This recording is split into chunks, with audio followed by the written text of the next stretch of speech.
దేవునికి స్తోత్రం. కొంచెం గట్టిగా చెప్దాం. హల్లెలూయా, హల్లెలూయా. ప్రభునందు ప్రియమైన దేవుని బిడ్డలారా, కొద్ది నిమిషాలు దేవుని వాక్యం మీద మనం దృష్టి పెడదాం. దయచేసి ఎవరు మాట్లాడొద్దు, పిల్లలు కూడా మాట్లాడొద్దు. ఎందుకంటే ఈ మాటలు మరలా మనకు దొరకవు. మరలా వచ్చే సంవత్సరం ఇక్కడ కూడిక ఏర్పాటు చేయబడుతుంది. మధ్యలో చేస్తాము, కానీ మళ్ళా ఈ క్రిస్మస్ సందేశం అనేది మనకి ఇప్పుడు వినిపించబడదు. రే సటిముక్ కూడా సైలెంట్ కూర్చోవాలి. మీరు సైలెంట్ కూర్చుంటే మీకోసం చాక్లెట్లు ఉన్నాయి. ఎవరు సైలెంట్ ఉంటే వాళ్ళకి చాక్లెట్లు, సరేనా? పిల్లలు చాలా మంచోళ్ళు. దేవునికి మహిమ కలుగును గాక. ప్రియమైనటువంటి దేవుని బిడ్డలారా,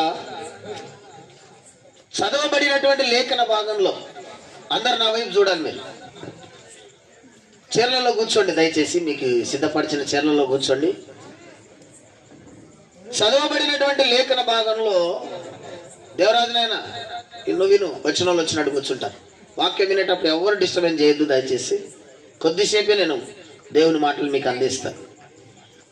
చదవబడినటువంటి లేఖన భాగంలో యెరూషలేము అనేటువంటి దేశంలో కొంతమంది గొర్రెల కాపర్లు రాత్రి వేళ వారి మందలను కాచుకొనిచున్నారు. ఏం చేస్తున్నారు? మందను కాచుకొనిచున్నారు. కాయుట వేరు, కాచుట వేరు. కాయుట అంటే మేపుట అని అర్థం. కాచుట అంటే ఏమని అర్థం? రక్షించుకొనుట లేక కాపాడుకొనుట అని అర్థం. నన్ను అడిగితే గొర్రెల కాపర్లకు పగలు రాత్రి పెద్ద తేడా ఉండదు. పగలంతా గొర్రెలు తీసుకెళ్ళి అడివంతా తిరిగి మంచి పచ్చిక బయలు ఉన్న చోట వాటిని మేపుకొని బాగా చక్కగా నీళ్లు తాగించి మధ్యాహ్నం పూట మంచి నీడ ఉన్న స్థలాల్లో వాటికి విశ్రాంతిని ఇచ్చి తర్వాత సాయంత్రం మరలా తిరిగి దొడ్డికొచ్చేసి వాటన్నిటిని కూడా మరలా చక్కగా రాత్రిలో పూట కంచెలో పెట్టేసి వీళ్ళు కంచెకు బయట ఉండి రాత్రి సమయాల్లో ఏవైనా పులి కానీ, సింహము కానీ, ఎలుగుబంటి కానీ, తోడేళ్ళు కానీ వచ్చి గొర్రె పిల్లల్ని ఏమైనా ఎత్తుకొని పోతాయేమో అని, లేకుంటే దొంగనాటాసిగాళ్ళు ఉంటారు కదా, వాళ్ళు కూడా ఏమైనా వచ్చి ఎత్తుకుపోతారేమోనని గొర్రెల కాపరులు చాలా జాగ్రత్తగా కాపాడుకుంటుంటారు. వాళ్ళకు చలిలే, ఎండలే, వానలే, కమ్మడేసుకోవడం, కూర్చోవడమే.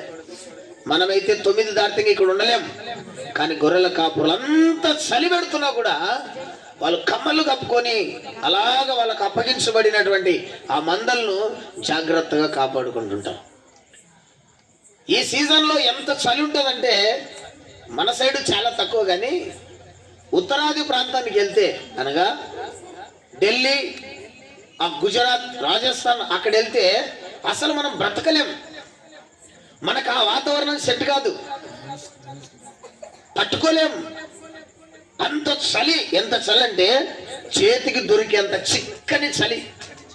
కోట్లుంటే తప్ప, మంట పక్కనుంటే తప్ప మనం అక్కడ బ్రతకలేనటువంటి పరిస్థితి. అందుకే అక్కడ ఉన్నటువంటి వాళ్ళు పైనుంచి కింది వరకు ఒకటే ఆ చలి కోట్లాగా దొడుక్కుని ఉంటారు. చెవులకు తప్పకుండా వాళ్ళు ఆ మంకీ క్యాబులు పెట్టుకొని అలాగుంటారు. చాలా సేఫ్గా ఉండాలి. ఇంకా కొంచెం ముందుకెళ్తే జమ్మూ కాశ్మీర్, ఇక ముందే అది మంచు ప్రాంతం. హిమాచల్ ప్రదేశ్ కానీ, జమ్మూ కానీ, కాశ్మీర్ కానీ, హిమాచల్ ప్రదేశ్, ఇవన్నీ కూడా భయంకరమైనటువంటి మంచు చేత కప్పబడతాయి ఈ సమయంలో. ప్రియమైనటువంటి దేవుని బిడ్డలారా, అంత చలికి కూడా యెరూషలేములో కూడా ఇదే మాసంలో, ఇదే టైంలో ఇంత చలికి కూడా వాళ్ళు చాలా జాగ్రత్తగా రాత్రి వేళ మందను కాసుకుంటూ ఉన్నారు. దేవునికి స్తోత్రం కలుగును గాక. అందుకే బైబిల్లో రాయబడిన మాట ఏంటంటే, బాగా వినాలి, బైబిల్లో రాయబడిన మాట ఏంటంటే, కాపరే, జీతగాడే. జీతగాడు ఏం చేస్తాడో తెలుసా? 11 గంటల వరకు మేలుకొని ఉంటాడు. 11 దాటిన తర్వాత శుభ్రంగా నిద్రపోతాడు. గొర్రె పోతే పోయింది, మేక పోతే పోయింది, ఆ పులు, సింహము, ఎలుగుబంటి వచ్చి నన్ను ఎత్తుకొని పోతే అమ్మ బాబోయ్ నాకేం పని ఉంది, నష్టం నాకు కాదు కదా, ఓనర్కి నష్టం. ఎందుకంటే వీడు కూలోడు, జీతగాడు, కాబట్టి వీడికి పెద్ద మంద మీద ఇంట్రెస్ట్ ఉండదు. కానీ మంద సొంతగా కాచేటువంటి కాపర్లు ఉంటారు. వాళ్ళు చలైన ఎండైన వానైన నష్టమైన కష్టమైన అనారోగ్యమైన వాళ్ళు జాగ్రత్తగా మందను కాచుకుంటుంటారు. అలాంటి కాపర్లే, అలాంటి గొర్రెల కాపర్లే ఇక్కడ రాత్రికాల వేళ మందను కాచుకుంటుండగా వాళ్ళ జీవితంలో ఎన్నడూ చూడనటువంటి ఒక గొప్ప వెలుగు. బాగా వినాలి, వాక్యం అయిన తర్వాత మళ్ళీ వాక్యం అడుగుతా నేను. వాక్యం వింటున్నారు కదా, వాక్యం అయిన తర్వాత మళ్ళీ వాక్యం అడుగుతూ మిమ్మల్ని ఏం చెప్పానండి మీరు చెప్పాలి. వాళ్ళు వాళ్ళ జీవితంలో ఎన్నడూ చూడనటువంటి ఒక గొప్ప వెలుగు, దేవుని యొక్క మహిమ. ఒక మెరుపు మెరిస్తే కొద్ది క్షణాలు మనకు కళ్ళు కనపడవు. ఒక ట్రాన్స్ఫారం కనుక స్పాట్ లో టబెలమని పేలిపోతే కొద్దిసేపు మన కళ్ళకు ఏమి కనిపించనంత పరిస్థితి. వాటి కంటే కూడా కోట్ల రెట్లు ఎక్కువగా ఉండేటువంటి దేవుని వెలుగు, దేవుని మహిమ గొర్రెల కాపర్ల చుట్టూ ప్రకాశించింది. దేవునికి స్తోత్రం. ఎక్కడ? గొర్రెల కాపర్ల చుట్టూ ప్రకాశించగానే వాళ్ళు ఆ వెలుగును చూసి వారి జీవితంలో ఎన్నడూ దాన్ని చూడలేదు కనుక వాళ్ళు సడన్ గా భయపడిపోయినారు. ఏమయ్యారు? భయపడ్డారు. చదువు మాట చూద్దాం. 9వ వచనం. ప్రభుదూత వారి యొద్దకు వచ్చి నిలిచెను, ప్రభు మహిమ వారి చుట్టూ ప్రకాశించినందున వెక్కిలి భయపడాలంటే అర్థం ఏంటంటే ఇక భయం తప్ప వాళ్ళలో వేరేది లేదు అని అర్థం. మిక్కిలి అంటే వాళ్ళకు ఆ సమయంలో భయం తప్ప ధైర్యము గాని ఆలోచన గాని రానంత వెలుగు. చెప్తున్నా కదా, వాళ్ళ జీవితంలో ఎన్నో సంవత్సరాల నుంచి వాళ్ళు గొర్రెలు కాచుకుంటున్నారు, కానీ ఎప్పుడు అలాంటి పరిస్థితి వాళ్ళకి ఎదురుగాలే. సడన్ గా ఎదురయ్యేసరికి వాళ్ళందరూ కూడా భయపడిపోయినారు. ప్రేమైన దేవుని బిడ్డలారా, ఈ భయమును గురించి చెప్పే ప్రతిసారి నేను ఒక కథ చెప్తా. ఒరే రామన్న, మీ మాటలు వినపడుతుంది నాకు. ఈ భయమును గురించి చెప్పే ప్రతిసారి నేను ఒక కథ చెప్తా, నాకు బాగా అలవాటు. అది ఏంటంటే, ఒక పల్లెటూరుకి సిటీ నుంచి పల్లెటూరులోనికి రావాలంటే సమాధుల మధ్యలో పడిపోవాలి. చాలాసార్లు చెప్పా, మళ్ళీ చెప్తున్నా. చాలాసార్లు చెప్పా, మళ్ళీ చెప్తున్నా.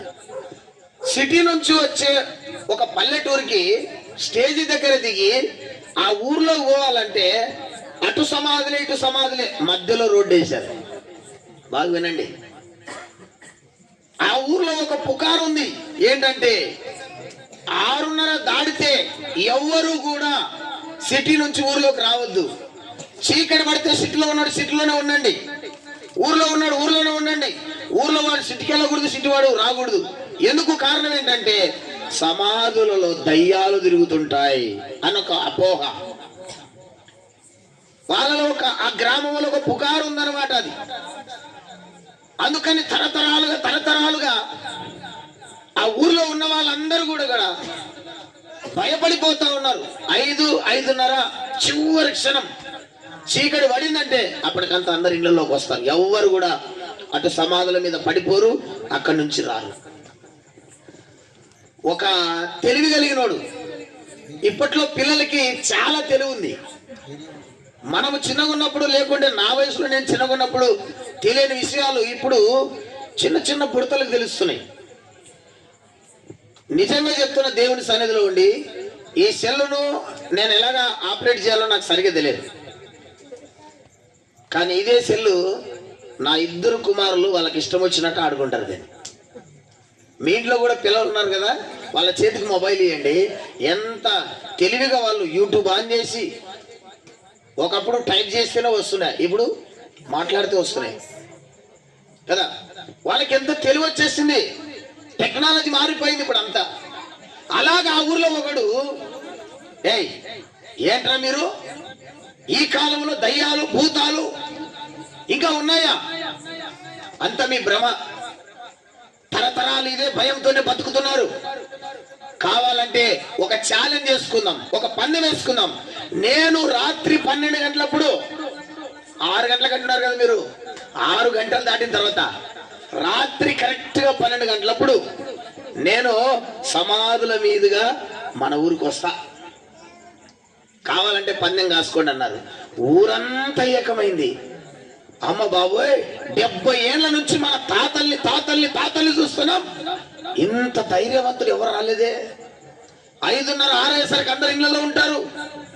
ఎవరి కొడుకు, యా గోత్రం, యా ఇంటోళ్ళు అని మొత్తానికి వెతికారు. మనోళ్ళు కూడా అంతే కదా. ఎవరన్నా బండిగా ఎత్తినారు అనుకోండి, ఎవరు కొడుకమ్మా అంటే ఆ పలానాళ్ళ కొడుకు అంటే మీరు బలవంతులయ్యా. మళ్ళీ దానికి కొంచెం కొసురు తగిలిచ్చి ఏంటంటే మీ గోత్రములు మామూలులా కదా, ఇలాంటి మాట్లాడతారు పల్లెటూళ్ళలో, బాగా మాట్లాడతారు. అలాగా ఆ పిల్లోని కూడా పొగిడారు. ఊరంతా మనుషులకు ఒకరొకరు చెప్పుకుంటున్నారు, ఒకరికొకరు చెప్పుకుంటున్నారు. పలానోడంట 6 కాదు 12 గంటలకు వస్తాడంట, అది కూడా సమాధుల మీద పడి వస్తాడంట. మన ఊరోళ్ళందరూ కూడా ఆశ్చర్యపోతున్నారు అని అనుకున్నారు. ఒక డేట్ నిర్ణయించినారు, ఒక టైం నిర్ణయించినారు. బాగా వినాలి మీరు. ఆ టైం రాని వచ్చింది, ఆ రోజు రాని వచ్చింది. ఆ రోజు వాడు పొద్దున సిటీకి వెళ్ళాడంట. వెళ్తూ చెప్పాడంట, పోతున్నాను చూడండి, 12 గంటలకు వస్తా, రాత్రి కాసుకోండి చూద్దాం అన్నట్టుగా వెళ్ళాడు. అందరూ 6:30, 7 గంటలకే పండుకునే తోళ్ళు ఇంకా వెయిట్ చేస్తా ఉన్నారన్నమాట. వీడు వస్తాడా సస్తాడా, బాగా అర్థమవుతుంది అనుకుంటున్నా. వీడు వస్తాడా దయ్యాల చేతిలో చస్తాడా, ఈ రోజు ఏందో చూడాలని అందరు ఆసక్తితో అన్నం తిని అందరు రోడ్ల మీద కూర్చున్నారు. ఒకప్పుడు ఊర్లో దొంగలు పడుతున్నారంటే మేలుకున్నారు అనమాట. బాగా మేలుకొని ఉన్నారు అందరూ. వీడు సిటీకి వెళ్ళాడు, 9 దాటింది. ఎంతసేపు అని తిరుగుతాడు టౌన్లో, తిరిగి వరకు ఆలోచన వచ్చింది, ఎంతసేపు అని తిరుగుతాం, తీరా ఒకే సినిమా థియేటర్లో పోయి కూర్చుంటే 12 అయిపోతే తర్వాత వెళ్ళిపోవచ్చు అన్నట్టుగా ఒక సినిమాకి వెళ్ళాడు. కరెక్ట్గా 12 గంటలకు వదిలేశారు. అక్కడ నుంచి ఆటోలో బస్సు పట్టుకొని స్టేజ్ వరకు వచ్చారు. స్టేజ్ వరకు వచ్చి వాళ్ళ స్టేజ్లో దిగాడు. ఒక్క మనిషి లేడు ఆ ప్రాంతంలో. చిమ్మ చీకటి, ఎండాకాలం, చిన్న చిరుగాలులు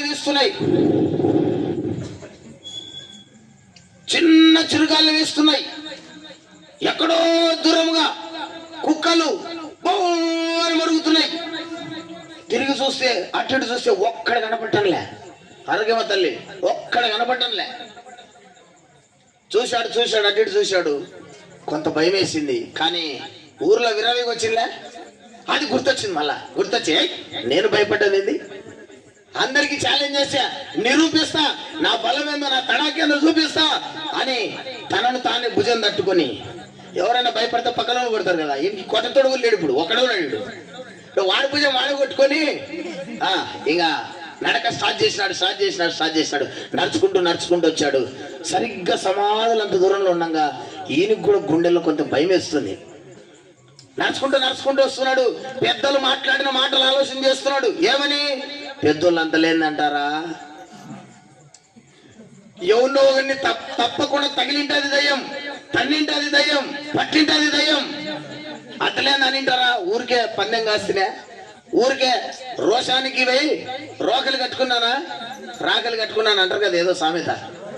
అటైందా నా పరిస్థితి ఏమన్నా అనుకుని, ఏదైతే ఏమైంది, మా ఊరికి ఒక మొనగాడు ఉన్నాడు, ఒక ధైర్యశాలి ఉన్నాడు, ధైర్యవంతున్నాడు, పలానా ఆయన కొడుకు, పలానా కుటుంబం, పలానా వంశం నిరూపించాలనుకొని వచ్చాడు. ముందుకు వచ్చాడు.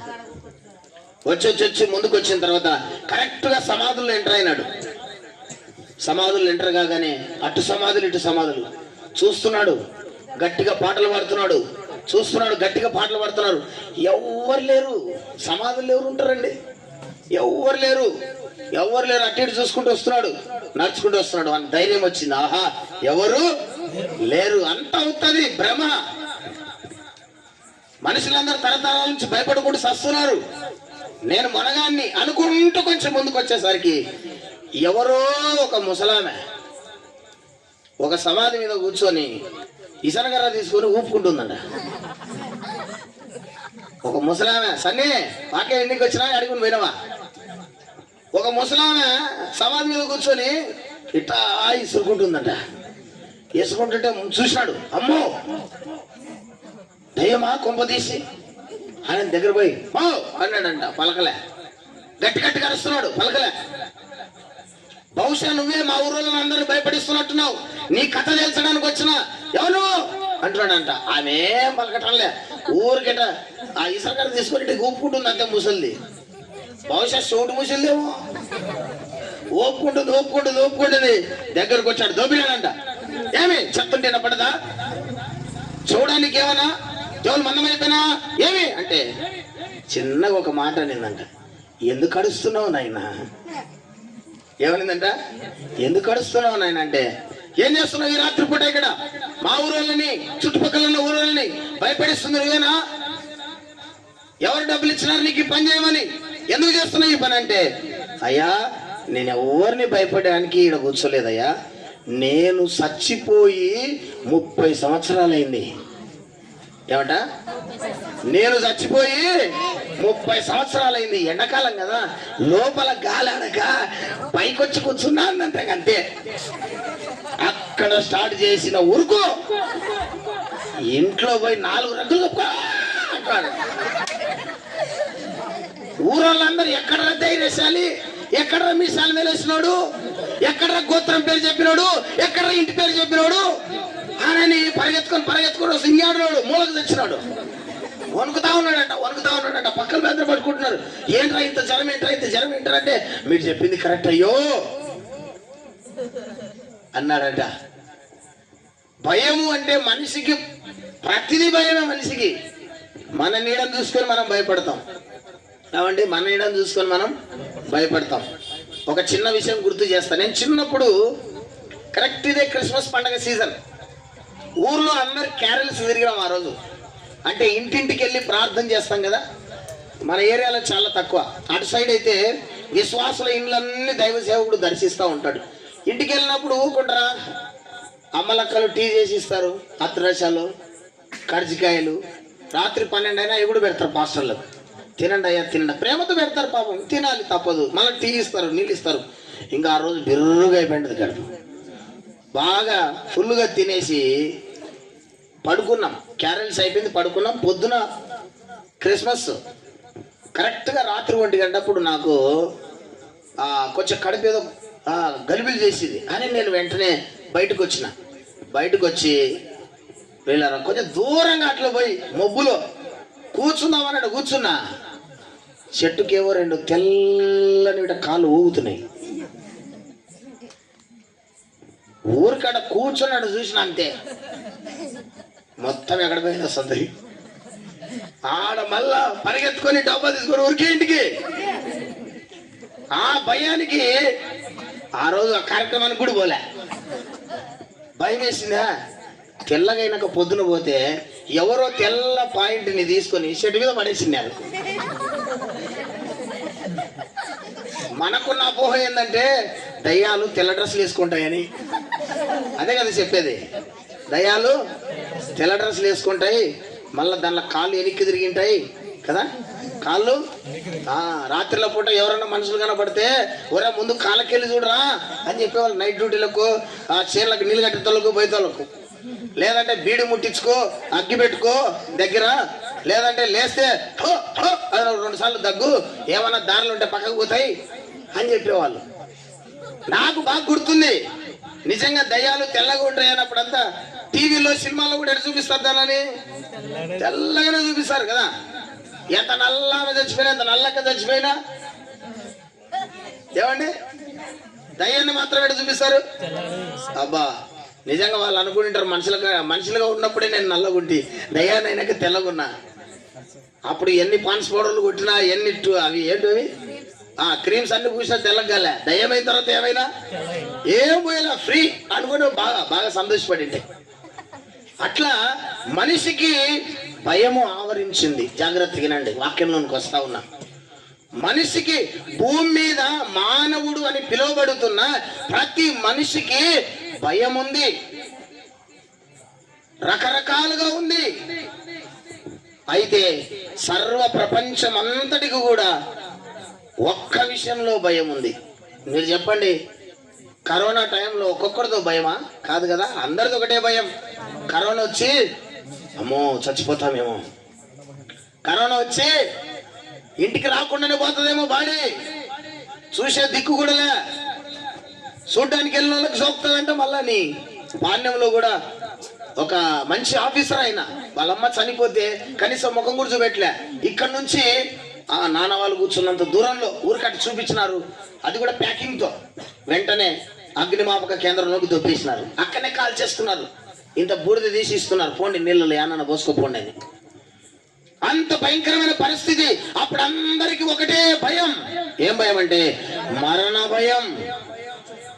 భూమి మీద మానవులకు అందరికీ కూడా చిన్న పెద్ద తేడా, జాతి వర్గ భేదము లేకుండా, దేశ భేదము లేకుండా మానవులకు అందరికీ ఉన్నటువంటి ఒక భయం ఏంటంటే మరణ భయం. మరణ భయము మనుషులను ఆవరించింది.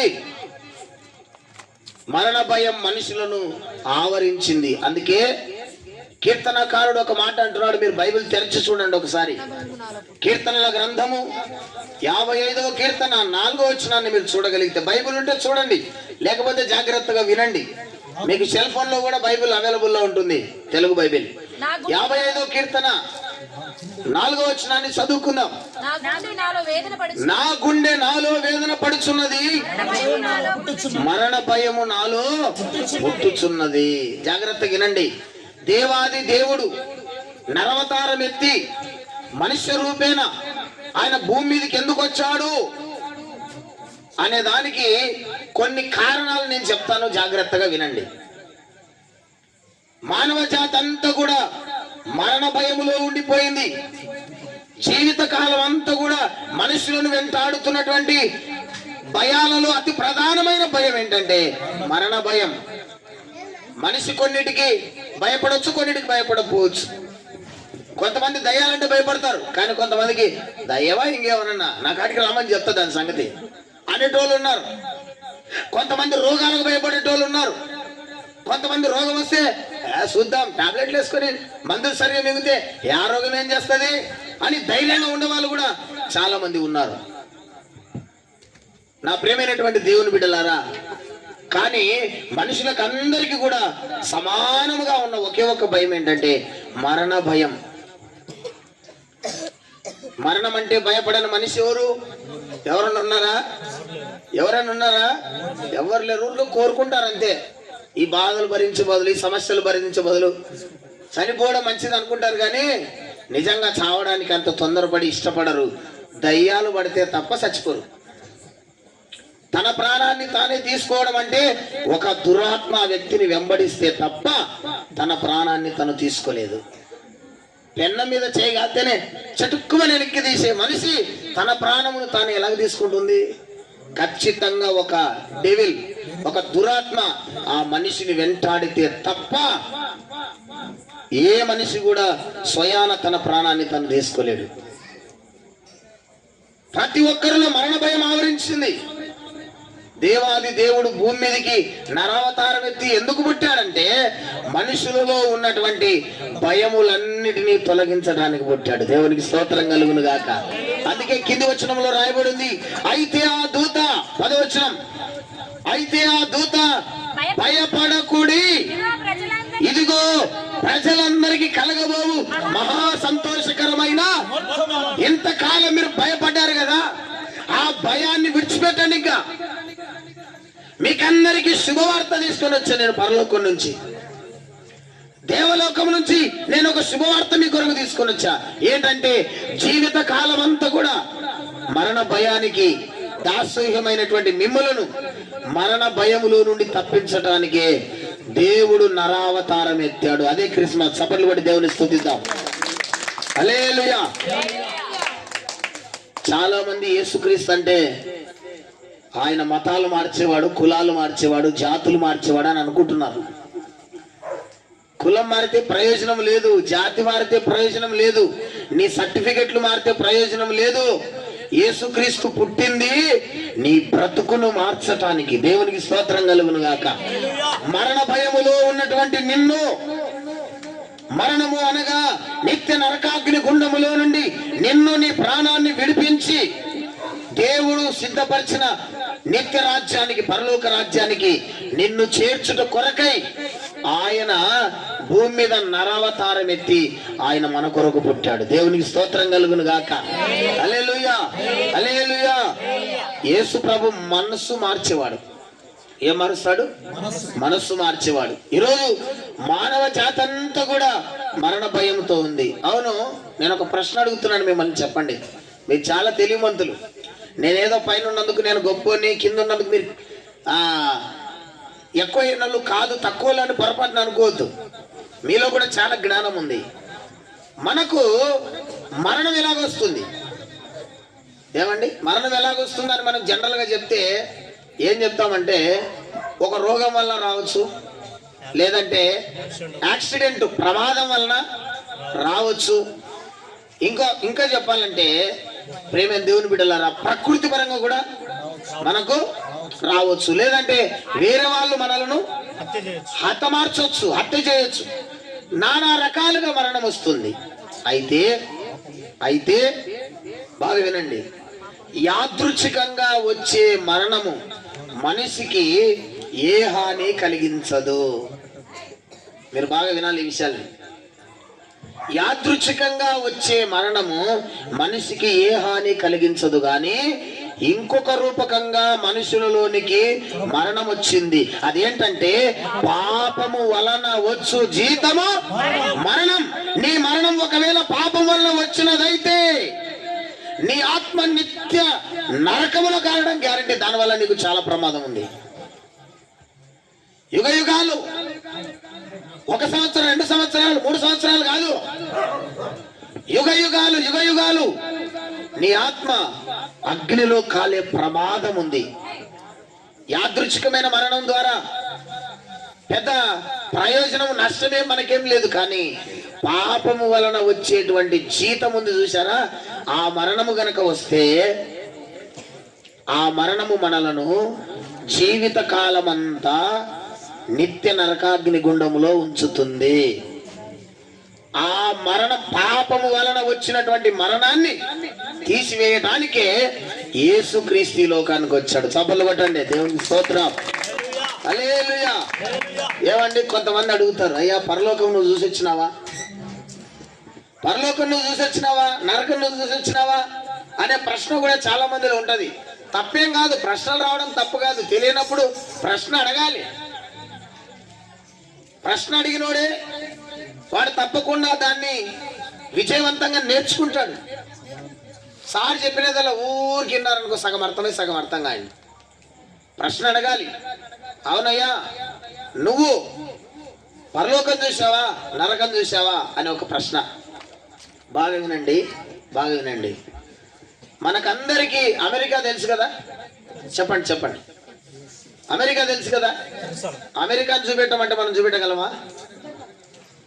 అమెరికాను మనం చూపెట్టగలమా? వాడు చూపిస్తామనండి. దేంట్లో చూపిస్తాడు?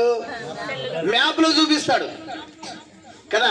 కానీ రియల్ అమెరికాను మనం చూపించండి అంటే చూపించగలమా? చూపించలేం. చూపించాలి అంటే అమెరికాకు పోయొచ్చినోనికి అయితే తెలుసు, అమెరికాకు పోయొచ్చిన వానికి తెలుసు. అలాగే పరలోకాన్ని నరకాన్ని కూడా చూసి వచ్చిన వాడు మన యేసయ్య. ఆయన వచ్చిందే పరలోకం నుంచి వచ్చాడు. ఎక్కడి నుంచి వచ్చాడు ఆయన వచ్చిందే పరలోకం నుంచి వచ్చాడు. చాలా మంది అనుకుంటున్నారు డిసెంబర్ 25వ తారీఖు యేసు ప్రభు పుట్టాడు, అప్పటి నుంచే ఆయన దినాలు ప్రారంభమైనాయని. కాదు కాదు కాదు. నేను ఇప్పుడు మీ ఊరికి రాకముందు నేను ఏ ఊర్లో ఉన్నా? పాణ్యంలో ఉన్నా. అంటే మీ ఊరికి రాకముందు నేను అసలు లేనా? ఉన్నానా లేనా? పలకండి. ఉన్నానా లేనా? ఉన్నా, కానీ ఈడలేను, పాణ్యంలో ఉన్నా. పాణ్యం నుండి ఇక్కడికి వచ్చా. యేసయ్య 2024 సంవత్సరముల క్రితం కన్య మరియ గర్భాన పుట్టక ముందు ఈ లోకంలోనికి ఆయన మానవ శరీరిగా రాకముందు పరలోకములో తండ్రి దగ్గర, తండ్రి వక్షస్థలాన ఉన్నాడు. ఒక కార్యం నెరవేర్చడానికి దేవుడు నరావతారం ఎత్తవలసి వచ్చింది. అందుకొరకే ఆయన మన దోషములన్నిటి కొరకై నరావతారం ఎత్తాడు. ఆయన దేవునికి స్తోత్రం కలుగును గాక. హల్లెలూయా. అమెరికా చూడాలంటే అమెరికాకు పోయి రావాలి, ఢిల్లీ చూడాలంటే ఢిల్లీకి పోయి రావాలి. కానీ పరలోకాన్ని కూడా చూడాలంటే పరలోకానికి పోయొచ్చేది లేదు. ఇక పోతే అక్కడనే ఉండాలి, వచ్చే మార్గం లేదు, ఇక వచ్చే మార్గం లేదు. అందుకే పరలోకాన్ని నరకాన్ని కళ్ళతో చూసి అక్కడ ఉన్న వాళ్ళకు సువార్త ప్రకటించినటువంటి యేసుక్రీస్తు నాథుడు చెప్తున్నాడు ఏంటంటే, పాపము వలన వచ్చే జీతం మరణం, అది రెండవ మరణము, అది అగ్నిగుండము అని దేవుని లేఖనాలు స్పష్టంగా మాట్లాడుతున్నాయి. ఆ నరకాన్ని తప్పించడానికి, మానవ జాతిని ఆ నరకంలో పడకుండా, అగ్నిలో పడకుండా కాపాడి నిత్యత్వం అంతా కూడా శాంతి సమాధానముతో, దీవెనలతో, ఆశీర్వాదాలతో ప్రభు మనుషులను ఆయన నింపాలనే ఉద్దేశంతో మహిమ శరీరాన్ని ఆయన వదిలేసి మట్టి శరీరాన్ని దొడుక్కొని మన మధ్యలోనికి వచ్చాడు. దేవునికి స్తోత్రం. అది క్రిస్మస్ అంటే. చాలా మందిని క్రిస్మస్ అంటే ఏంటంటే మానవాదిగోల పండుగ ఇది చెప్తారు చాలా మంది. మీరు కూడా ఎవరికైనా చెప్పారు క్రిస్మస్ అంటే ఏంటంటే మా పండగ అని. క్రిస్మస్ అంటే మీ పండగ మా పండగ కాదు, సర్వలోకానికి పండగ. దేవునికి స్తోత్రం. ఇప్పుడు చూద్దాం వాక్యంలో గొల్లోళ్ళు ఉన్నారు. గొర్రెలు కాసుకుంటారు ఎవరండి? మనోళ్ళు ఏదో కొద్దిగా, కానీ వీళ్ళు గొల్లోళ్ళు అని పేరు పెట్టింది ఎవరికి? మనము ఒక జాతి ఉందా లేదా సపరేట్? అది పలకండి. ఉన్నారా లేరా? ఏమి ఊర్లో లేనట్టున్నారే? అటు చెప్పాలి గట్టిగా. ఉన్నారు కదా, లేకుండా ఎట్టుకుంటారు? ప్రతి జాతి ప్రతి గోత్ర కష్టంగా ఉంటది. వాళ్ళ దగ్గరికి వెళ్ళాడు యేసయ్య. వాళ్ళ దగ్గరికి వెళ్ళి దేవదూత ద్వారా సందేశం వినిపిస్తున్నాడు. భూమి మీదకి దేవుడు పుట్టాడన్న మొట్టమొదటి సందేశం జ్ఞానులకు కాదు, చదువుకున్న వాళ్ళకి కాదు ఆయన వినిపించింది. అడవిలో గొర్రెలు కాసుకుంటున్నటువంటి అజ్ఞానుల దగ్గరికి దేవుని సువర్తమానం వెళ్ళింది. దేవునికి స్తోత్రం కలుగును గాక. ఎందుకో చెప్పమంటారా? కడుపు నిండినోడికి అన్నం పెడితే అక్కసమై అలాగే వదిలేసిపోతాడు. కానీ కడుపులో అన్నమే లేనోడికి అంత అన్నం పెట్టామనుకోండి, వాడు కడుపార ఒక్క మెతుకు కూడా మిగలకుండా ఉన్నోనికి ఇచ్చే ప్రయోజనం అండి, లేని వాళ్ళకి ఇస్తే ప్రయోజనం. అలాగే జ్ఞానవంతులు మాకు జ్ఞానం ఎక్కువ ఉంది కాబట్టి దేవుడు మాకు అక్కర్లేదు అనే బుద్ధి వాళ్ళది. అందుకోసమే దేవుడి సందేశం మొదట వాళ్ళ దగ్గరికి వెళ్ళలేదు. దీనులు, అభాగ్యులు, మనం చెప్పాలంటే గొర్రెలు కాసుకోపోరా అని మనం ఎవరికి చెప్తాం? బాగా 10th క్లాస్లో స్టేట్ ఫస్ట్ వచ్చినోడికి ఇంకేం చదువు చదివినవరా, గొర్రెలు కాసుకోపో అని చెప్తామా? బర్రెలు కాసుకోపో అని చెప్తామా? ఎదురుగా అయిపోని చెప్తామా? ఆవులుగా అయిపోని చెప్తామా? చెప్పం. వానికి చదివే రాదనుకో, పోతాం ఒకరోజు స్కూల్ కాడికి పోయి, ఏం సార్ మా వాడు అంటే, వాడు మొద్దు అన్న, వాడికి ఏమి రాదనంటే, సర్లే సార్ ఇంకా నేను తీసుకుపోయి యాదో ఎద్దుల మేపనికనో, ఆవుల మేపనికనో, గొర్రెల మేపనికనో పంపించానులే అని చదువు రాను అంటే అజ్ఞానులు తీసుకెళ్తాం మనం.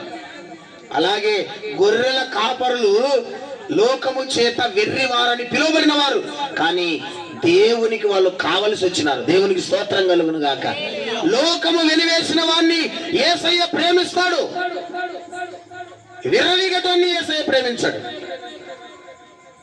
గర్వించేవాడిని యేసయ్య ప్రేమించాడు, దీనుణ్ణి ప్రేమిస్తాడు. గొర్రెల కాపరులు మాకేం తెలుసయ్య అన్నట్టుకున్నారు వాళ్ళు. వెళ్ళి వాళ్ళకు సువర్తమానం చెప్పగానే వాళ్ళ సంతోషం చెప్పనాసక్యమైన సంతోషం. గట్టిగా హల్లెలూయా చెప్పండి. హల్లెలూయా. మన ఊర్లో ఒక నార్మల్ వ్యక్తికి ఇప్పుడున్న మన ప్రజెంట్ ముఖ్యమంత్రి చంద్రబాబు నాయుడు ఫోన్ చేసి నేను మీ ఇంటికి వస్తున్నానని చెప్పినాను అనుకోండి, ఈడు వానింటి వాళ్ళకి చెప్పుకుంటాడా? చెప్పండి, ఎవరు సార్ మాట్లాడేది అంటే, నేనయ్యా చంద్రబాబు నాయుడు మాట్లాడుతున్నానంటే, అమ్మో బాబాయ్ నా జీవితం ఎంత ధన్యమైంది, ముఖ్యమంత్రి నాకు ఫోన్ చేయడమా? అసలు ముఖ్యమంత్రిని కలవాలంటే ఎన్ని గేట్లు దాటుకొని పోవాలా? అటువంటిది అంత మంచి ఆపర్చునిటీ నాకు ఇచ్చినాడు. నా దగ్గరే ఉంది, నేను ఉద్యోగిని కాదే, పోయిన ఎలక్షన్లో ఆయనకు ఓటు కూడా వేయలేదే, ఎట్టబ్బా ఇది ఎట్ట జరిగింది ఇది అన్నట్టుగా మనం ఆశ్చర్యపడతాం. ప్రేమ దేవుని బిడ్డలారా, వాళ్ళ ఆనందానికి అవధులు లేవు. ఇంకా పరిగెత్తారు పరిగెత్తారు పరిగెత్తారు పరిగెత్తారు. ఆ దూత ఏమేమి ఆనవాళ్ళు చెప్పిందో ఆ ఆనవాళ్ళన్నిటిని చూసి యేసయ్యను చూసి సంతోషముగా వాళ్ళు ప్రభువును ఆరాధించారు. చప్పలు కొట్టి దేవుని నామాన్ని మహిమపడతాం. దేవునికి స్తోత్రం. మొన్న నేను ఒకరోజు బస్సులో ఎక్కినాను. నా చేతిలో బైబిల్ ఉంది. నా పక్కన ఒక ఆయన కూర్చున్నాడు. సార్ మీరు పాస్టర్ అని అడిగినాడు. ఇప్పుడు అయ్యా తెల్ల బట్టలు వేసుకున్నాడు, బైబిల్ పట్టుకున్నాడు. వెంటనే మనకి ఏం గుర్తొస్తుంది? పాస్టర్ ఏమో అని గుర్తొస్తుంది కదా. అయ్యా మీరు పాస్టర్ గారా అన్నాడు ఆయన. అవునయ్యా పాస్టర్ గారు. ఏ ఊరు అన్నాడు. పాణ్యం అయ్యా అన్న. మంచిది. ఆయన ఒక మాట అన్నాడు. ఏంటో తెలుసా? అయ్యా నేను ఒక మాట చెప్తే ఏమనుకో కదా, తప్పకుండా చెప్పండి. పెద్ద ఆయన ఇసాక్ నాయన లాంటి వయసు. చెప్పండి అయ్యా అన్న. యేసు ప్రభు మొట్టమొదటిగా మా జాతులకే కనపడినాడు అన్నాడు. అదో ఈయనే. అసలు దేవుడు భూమి మీదకి నరవతారం ఎత్తి వచ్చినాడు, క్రిస్మస్ రోజున ప్రభు పుట్టినాడనే సందేశం ఫస్ట్ మా కులములకే సార్ చెప్పినది దేవదూత అన్నాడు. అప్పుడు నేను ఇటు తిరిగి ఓహో మీరు గొల్లలా అని అడిగా. అవునయ్యా మేము గొల్లలమయ్యా, గొర్రెలు కాసుకుంటాం అన్నాడు. మరి ఆ గొల్లలేమో యేసై దగ్గరికి వచ్చినారు, మరి నువ్వు ఎందుకు రాలే అంటే యేసు ప్రభు నమ్ముకుంటే రాళ్ళతో కొడతారంట కదా సార్ అంటున్నాడు. మళ్ళా ఏంటి కొడతారు? వాళ్ళని కొట్టలేదు ఎవరు? ఏమండి వాళ్ళని కొట్టలేదు ఎవరు? వాళ్ళ జీవితంలో ఏదైతే పొందుకోలేక బాధపడుతూ వేదన పడుతూ కన్నీరు కారుస్తూ భయపడుతున్న వారి పరిస్థితుల్లో ఒక గొప్ప వెలుగు యేసయ్య అలాగ పుట్టించినాడు. దేవునికి స్తోత్రం కలుగును గాక. మీరు బైబిల్ చదివితే వాళ్ళు అత్యానంద భరితులై సంతోషముతో యేసు ప్రభుని మరియమ్మను యోసేపును చూసి సంతోషముగా మరలా తిరిగి వాళ్ళ ఊరికి వెళ్ళి అందరికి చెప్పినట్టుగా మనకు లేఖనాల్లో ఆధారాలు ఉన్నాయి. దేవునికి స్తోత్రం కలుగును గాక. హల్లెలూయా. నేను చెప్తున్నా ఈ రాత్రి ఒకవేళ నీకు కూడా మరణ భయం ఉందేమో, ఉండొచ్చు. చాలా మందికి ఉంటుంది మరణ భయం. మరణ భయం ఎందుకు వస్తుందో నేను బైబిల్లో మీకు నిదర్శనాలు చూపిస్తా. యెషయా ప్రవచన గ్రంథం 38వ అధ్యాయము మొదటి వచనాన్ని ఎవరైనా చదవండి. యెషయా గ్రంథం 38వ అధ్యాయం మొదటి వచనం. ఆ దినములలో హిజ్కియాకు మరణకరమైన రోగము కలుగగా ప్రవక్తయు ఆమోజు కుమారుడనైన యెషయా అతని యొద్దకు వచ్చి, ఆ దినములలో హిజ్కియాకు మరణకరమైన రోగము కలుగగా ప్రవక్తయు ఆమోజు కుమారుడైన యెషయా అతని యొద్దకు వచ్చి, నీవు మరణమవుచున్నావు, ఇక నువ్వు బ్రతకవు గనుక నీవు నీ ఇల్లు చక్కబెట్టుకో. ఎవరైనా ఈ మాట మనకు చెప్తే మన పరిస్థితి ఏంది? పొద్దున్నే ఊర్లలోకి భిక్షాటన చేయడానికి కాటిపాపలలో వస్తారు. ఆయన వచ్చి నీ కాడికి రాగానే ఇక నీకు ఇదే లాస్ట్ రోజు అన్నాడు అనుకో, నీ పరిస్థితి ఏంది? అప్పుడు నీ సిచ్యువేషన్ ఎలాగుంటుంది? అప్పుడు నీ సిచ్యువేషన్ ఎలాగుంటది? అలాగనే ఆమోజు కుమారుడైన యెషయా హిజ్కియా దగ్గరికి వచ్చి చెప్తున్నాడు, హిజ్కియా నీకు మరణకరమైన రోగం వచ్చింది, ఇక నువ్వు బ్రతకవు. ఒకవేళ ఈ మాటలు వింటున్నటువంటి కూర్చున్న మీలో గాని, మైశబ్దం ద్వారా దేవుని మాటలు వింటున్న మీరు గాని, ఒకవేళ డాక్టర్లు ఇంకా నువ్వు బ్రతకవని చెప్పినారేమో, ఊరోళ్ళందరూ ఇంకా నువ్వు బ్రతకవు, ఇంకా నువ్వు బ్రతకడం కలనే అని చెప్పినారేమో, ఈ రాత్రి నీకు ఒక శుభవార్త చెప్తున్నా నేను. హిజ్కియా దగ్గరికి అదే వార్త వచ్చింది. వచ్చినప్పుడు ఆయన భయపడ్డాడు. ఎవరికైనా గాని మరణం అంటే ఏమైతుంది? భయం వేస్తుంది. చచ్చిపోతావు, ఇంకా నీకు బ్రతికే అవకాశమే లేదు, అసలు నీకు బ్రతికే లేదు అని చెప్పేసినాడు. చెప్పగానే ఆయన గోడ తట్టు తిరిగి దేవునికి ప్రార్థన చేస్తున్నాడు. నేను చచ్చిపోవడం ఏంటయ్యా? ఎవరికి అన్యాయం చేశా నేను? నీ సేవ చేయలేదా? నీ పని చేయలేదా? నీ పరిచయం నేను చేయలేదా అని హిజ్కియా గోడ తట్టుకు తిరిగి కన్నీళ్లు గారుస్తూ దేవుని సన్నిధిలో ప్రార్థన చేస్తా ఉన్నాడు. ఒకవేళ ఈ రాత్రి నీ బ్రతుకు కూడా కన్నీటి మధ్యలో ఉందేమో. చాలా మందిని నేను చూసా, కొన్ని రోగాలు వస్తే వాళ్ళకింకా భూమి మీద రాత లేనట్టే. పల్లెటూరు భాషలో చెప్తున్నా, క్యాన్సర్ అనే రోగం ఉంది, అదొస్తే 6 నెలలు టైం ఇస్తారు డాక్టర్లు, అంతకు మించి టైం లేదు. అంతే, 6 months నేను పాండ్యంలో ఒక ఆమెను చూసా. వాళ్ళు గౌడాస్ కరెక్ట్ డాక్టర్లు చెప్పారు కరెక్ట్ 6 నెలల్లో చనిపోతామని. కరెక్ట్ ఆమె 6 నెలల్లో చనిపోయింది. ఆమెకు బ్లడ్ క్యాన్సర్, కొంతమందికి బోన్ క్యాన్సర్ ఉంటుంది, కొంతమందికి లంగ్స్ క్యాన్సర్ ఉంటుంది, చాలా రకాలుగా ఉన్నది రోగం. ఆ రోగం వచ్చిందంటే రోజు రోజుకి దినాలు లెక్క పెట్టుకోవాలి. అటువంటి భయంకరమైన రోగం.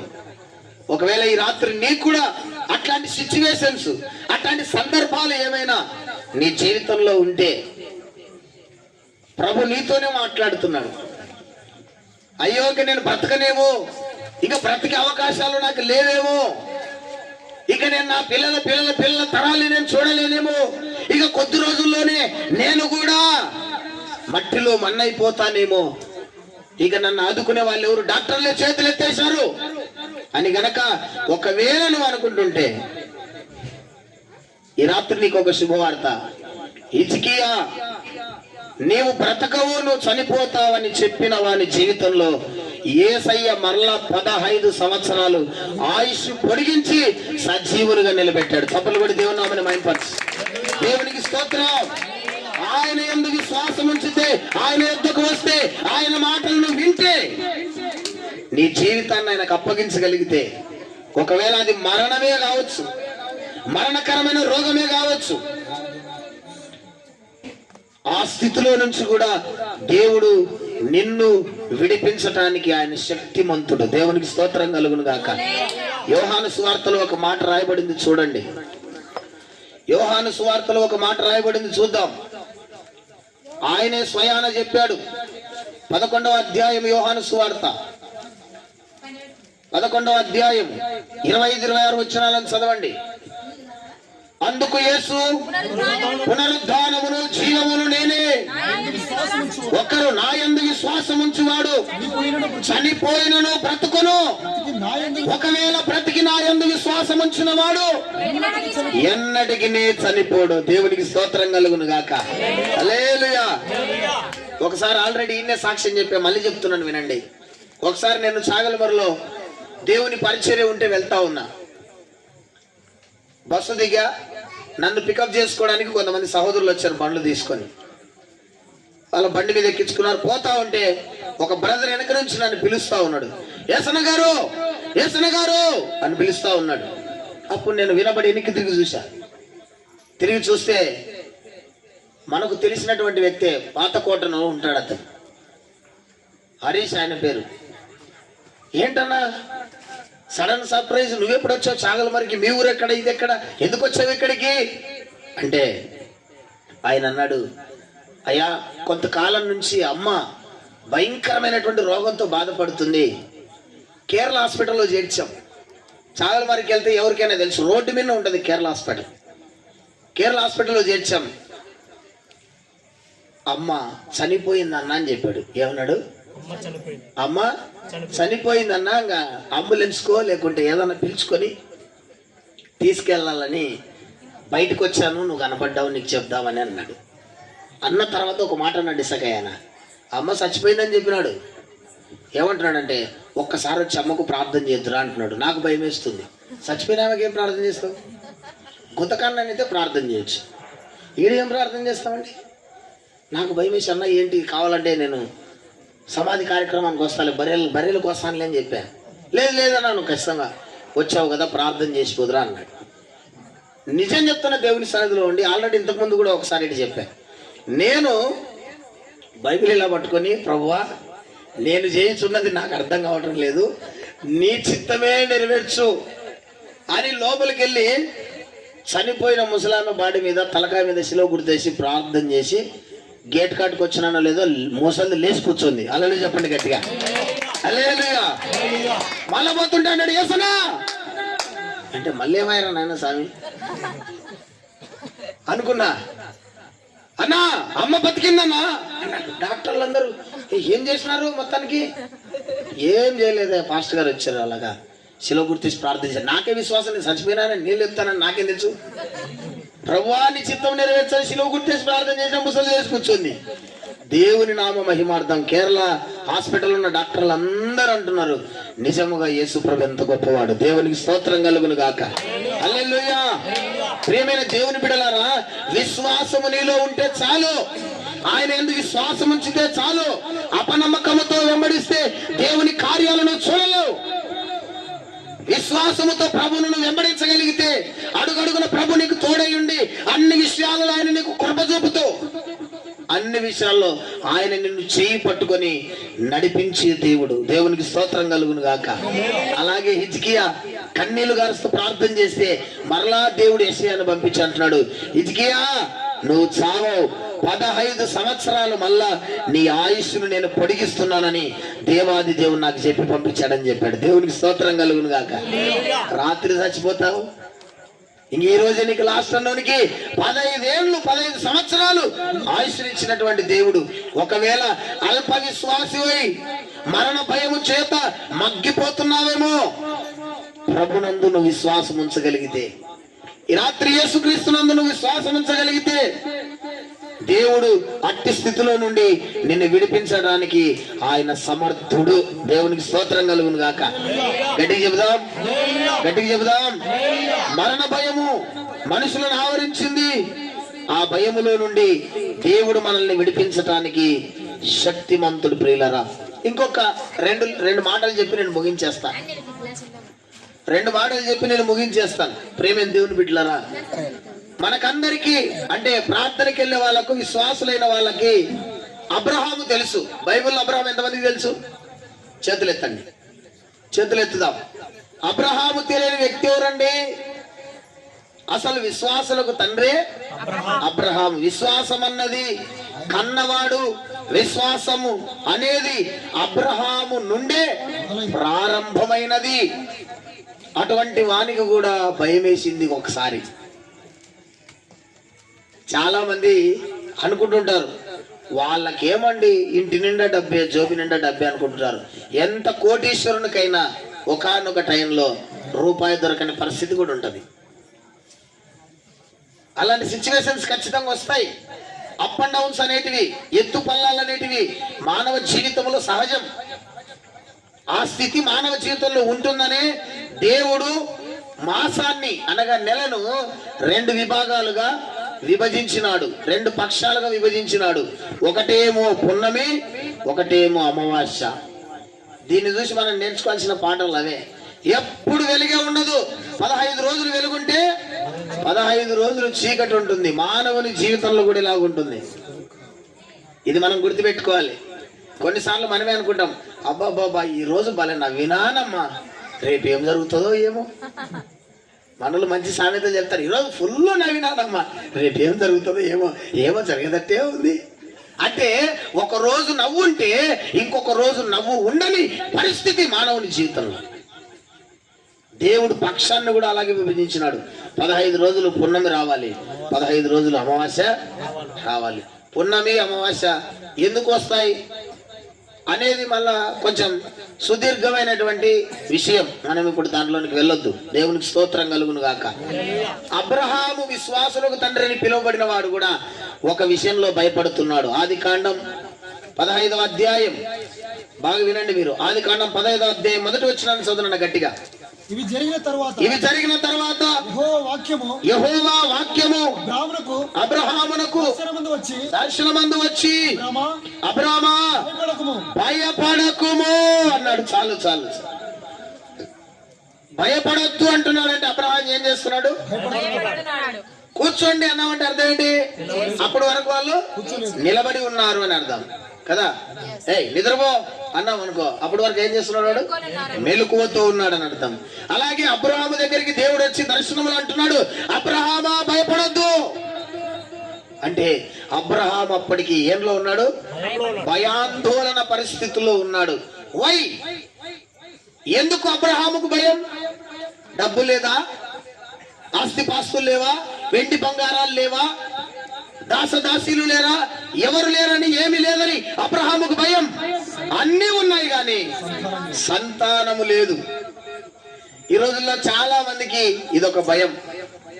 పెళ్ళై 5 సంవత్సరాలు అవుతుంది, 10 సంవత్సరాలు అవుతుంది, 20 సంవత్సరాలు అవుతుంది, నేను సంతానహీనుడిగానే చనిపోతానేమో,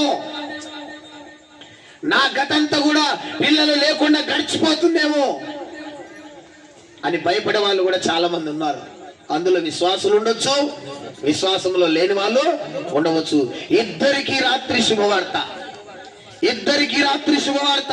ప్రభు భయపడుతున్న అబ్రహాము దగ్గరకు వచ్చి అంటున్నాడు, అబ్రహామా భయపడొద్దు, నీ దేవుడైన యెహోవా నీకు కేడెముగా ఉన్నాడు. దేవునికి స్తోత్రం. అప్పుడు అంటున్నాడు, ప్రభువా నీ బహుమానం అత్యధికం చేస్తానన్నావు కదా, ఆస్తి అయితే పెరిగింది కానీ ఏమి లేదు, నేను సంతానం లేకుండా పోతానేమో.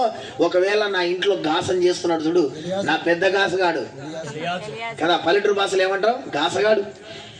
ఒకవేళ నా ఇంట్లో పని చేసే ఆ పెద్ద గాసగాడే ఒకవేళ నా ఆస్తి అంతటికి వారసుడు అయిపోతాడు, ఇంకా నేను చచ్చిపోతే వాడే కదా అథారిటీ, ఇక వానికి అయిపోతుందేమో, నా కడుపులో పిల్లలు పుట్టరేమో అని భయపడుతున్నాడు. దేవుడు అంటున్నాడు, అబ్రహామా నా మాట మీద నీకు నమ్మకం ఉందా, నా యందు విశ్వాసం ఉంచుతున్నావా?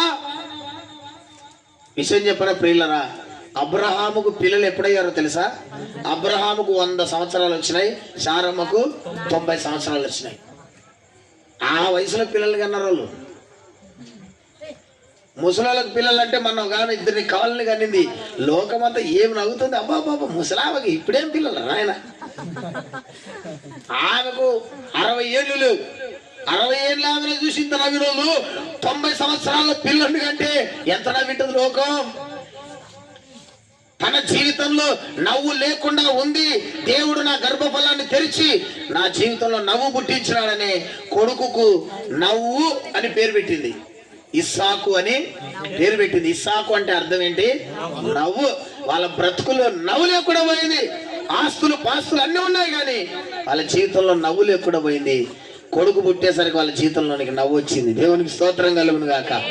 అబ్రహామును దేవుడు దర్శించి, అబ్రహామా నా మాట నమ్ముతున్నావా అంటే అబ్రహాం అంటున్నాడు, ప్రభువా నేను నమ్ముతున్నాను అని చెప్పాడు. అక్కడే కింద రాయబడింది, అబ్రహాము దేవుణ్ణి నమ్మెను, అది అతనికి నీతిగా ఎంచబడెను. దేవునికి స్తోత్రం కలుగును గాక.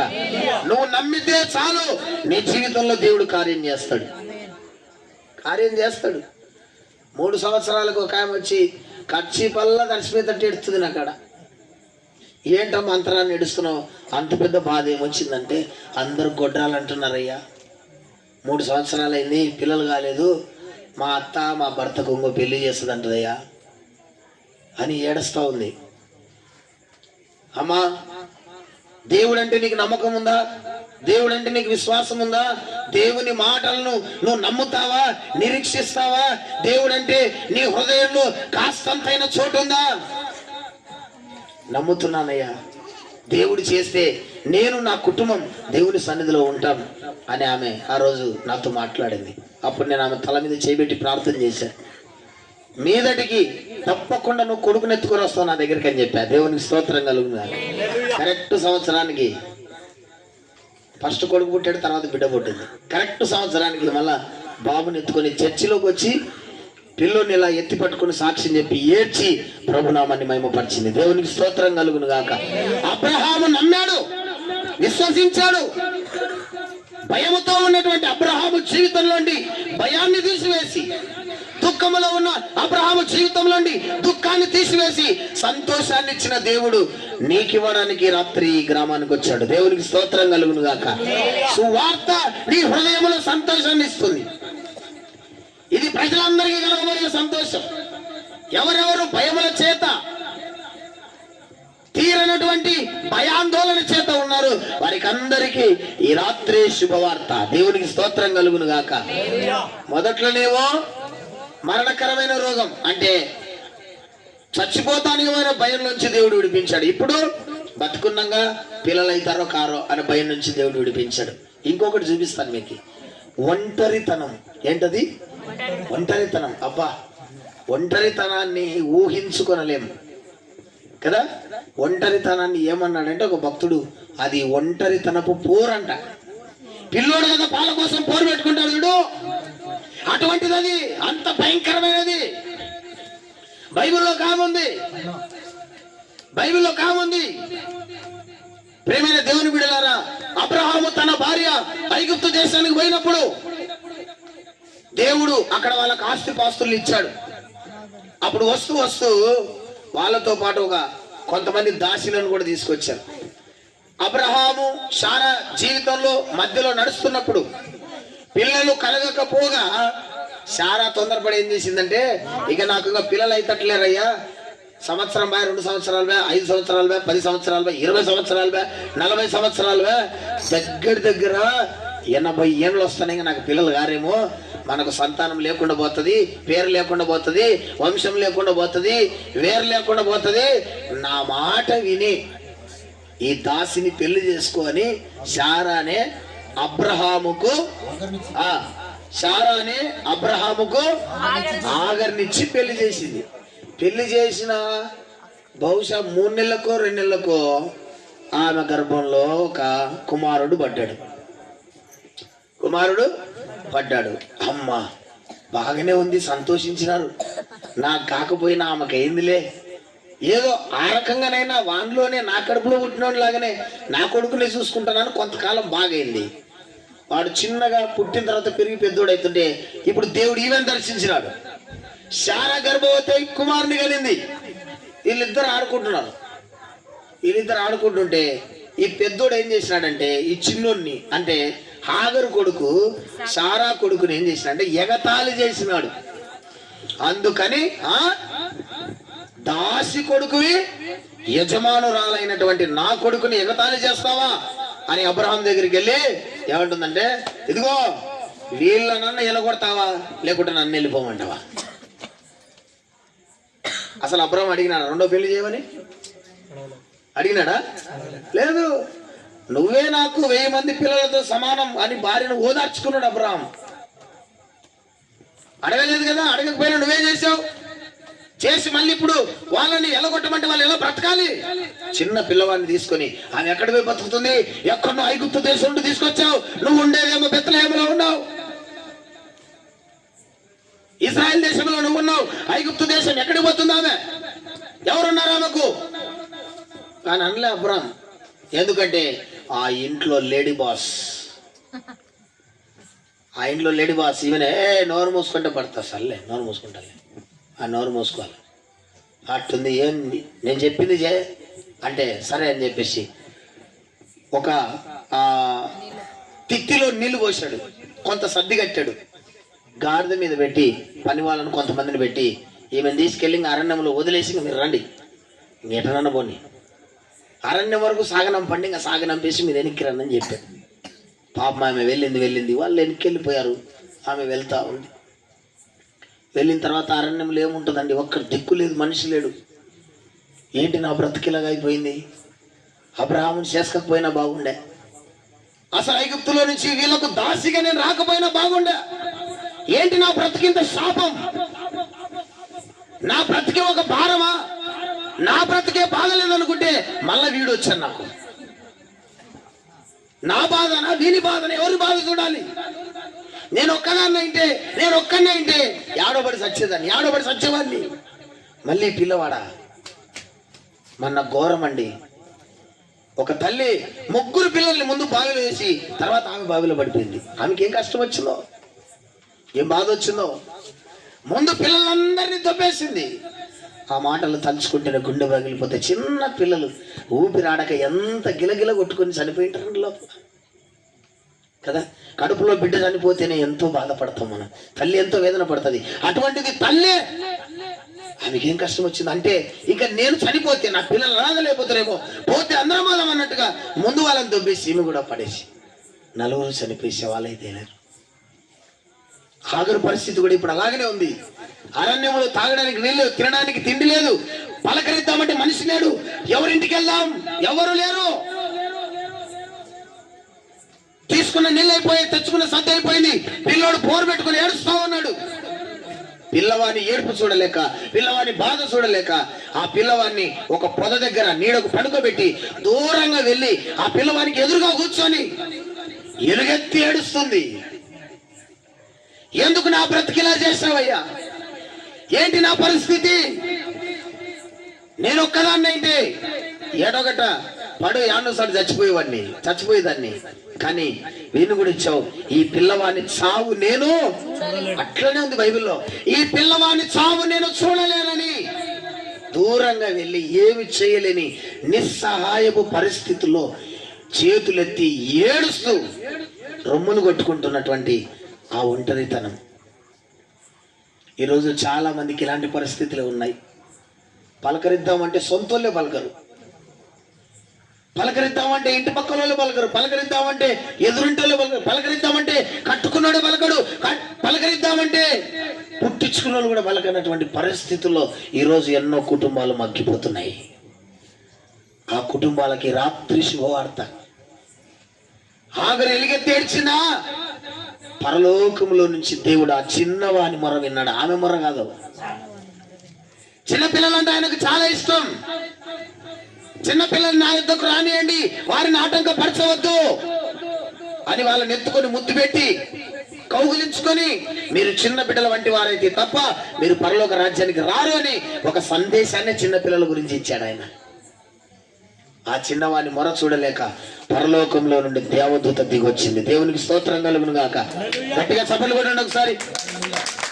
చలిపోతుంది, నిద్రమపోతుంది. కొట్టండి గట్టిగా. పరలోకంలో నుండి దేవదూత దిగొచ్చి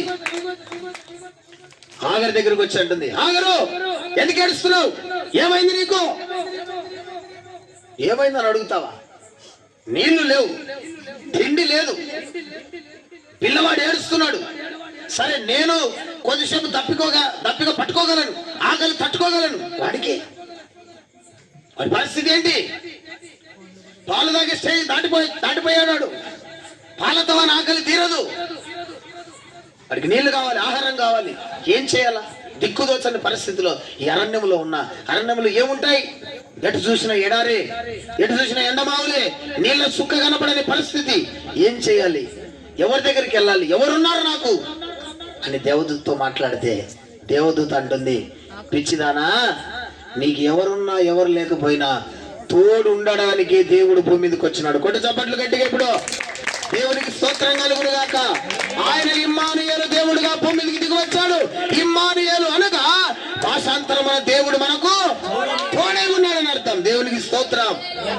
ఏ తోడు లేక ఇబ్బందులు పడుతున్నావేమో, ఎవరు పలకరించి వాళ్ళు లేక ఇబ్బందులు పడి ఏడుస్తున్నావేమో, నీ కన్నిటిని తుడిచేవాడు, నీకు తోడుగా ఉండేవాడే క్రిస్మస్ రోజున నువ్వు ఆరాధిస్తున్నటువంటి యేసయ్య. దేవునికి స్తోత్రం కలుగును గాక.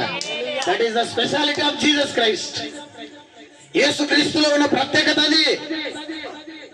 ఒంటరితనంలో నలిగిపోతూ పలకరించే వాళ్ళు లేక, కనీసం అన్నం పెట్టే వాళ్ళు లేక, ఆదరించే వాళ్ళు లేక నలిగిపోతున్నటువంటి ఆగరు జీవితంలో దేవుడు ప్రత్యక్షమై ఒక మాట చెప్పాడు, నేనున్నాను నీకు, ఇక భయపడాల్సిన అవసరం లేదు. దేవునికి స్తోత్రం కలుగును గాక.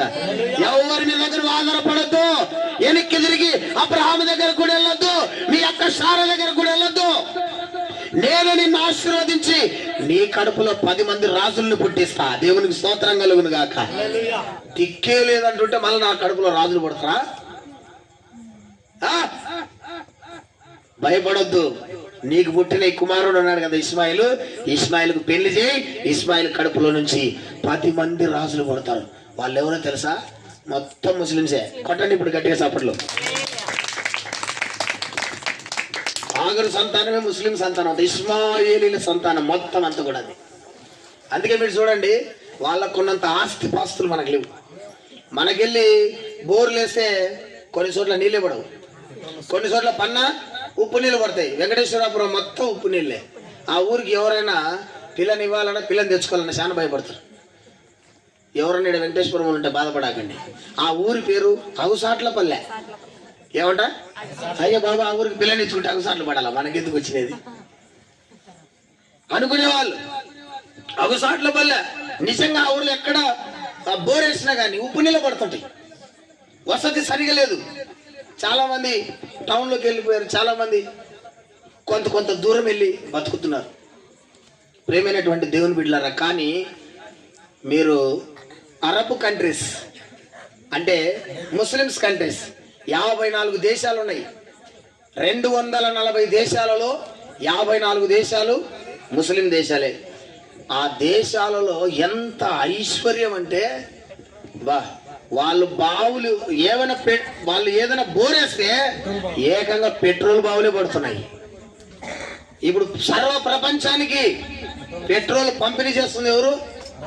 అరబులే. షేట్లు ఒక్కొక్కటి తింటుంటాడు. వాడు అంగిలోకి నువ్వు నేను కలిస్తే 4 దూరాల అంత పెద్దగా ఉంటుంది అంగి.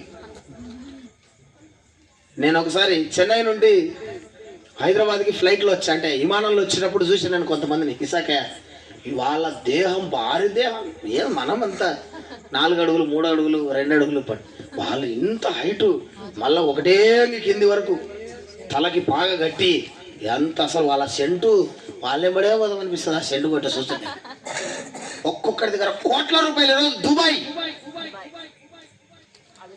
కదా, దుబాయ్, అబుదాబి, ఈ ప్రాంతాలన్నీ చూస్తే అసలుకి సెల్ ఫోన్లో చూస్తేనే మనకి ఏం దేశాలరా బాబు అనిపిస్తుంది. అక్కడ పోయించిన వాళ్ళకి ఏమనిపిస్తుందో మనకి. ఓమన్, మస్కట్, ఈ దేశాలను సుసంపన్నమైన దేశాలు. దేవుడు దిక్కులేని వాళ్ళని ఆదరించి ఆ రోజు భయపడుతున్న హాగర్ను అంతగా ఆశీర్వదించిన దేవుడు. ఆ స్థితిలో ఉంటే నిన్ను కూడా దేవుడు ఆశీర్వదిస్తాడు. దేవునికి స్తోత్రం కలుగును గాక. నమ్మితే చాలు, నువ్వు దేవుని మహిమను చూస్తావు.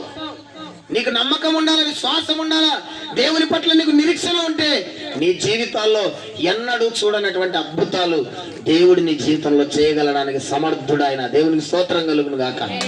చివరి మాట చెప్పి ముగిస్తా. ఆఖరికి చివరిగా మనుషులందరూ భయపడేది దేనికంటే ప్రకటనా గ్రంథం. దయచేసి ఈ చివరి మాట చదువుకొని ముగించుకుందాం మనం. ప్రకటనా గ్రంథం 2వ అధ్యాయం.